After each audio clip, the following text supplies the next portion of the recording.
এই সারা রাত জল হতে এরকম ঘটনাটা ঘটেছে। এরকম এই যে ব্রিজটা যে করছে এটা রেলের যাইতো এটা বারণ করা হয়েছিল জলটা এই জলটার জন্য এটা হলো। কোনো বছর এখানে এতদিন আছে তো এরকম হয়নি।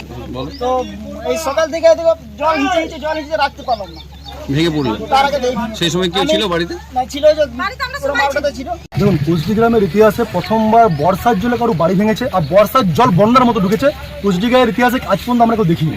শুধুমাত্র ইসিএল ম্যানেজমেন্টের ভুল আর গ্রামের কিছু তথালিখিত যারা নেতা, যারা গ্রামে থাকে না, গ্রামের বাইরে থাকে, 2 BHK 3 BHK ফ্ল্যাট কিনে এই মানুষগুলোকে খুব কষ্ট ভোগ করতে তাদের জন্য। এই যে রেল লাইনটা হচ্ছে এখানে বাইপাস করা হচ্ছে, আন্ডারপাস। আমরা মানা করেছিলাম যে আন্ডারপাস কোনোদিন সাকসেস নয়। এই জল কোনোদিন আমরা গ্রামের লোক কোন দিক দিয়ে বেরোবে? ইসিএল ম্যানেজমেন্ট গ্রামের কোনো লোকের সঙ্গে বসার প্রয়োজন মনে করেনি।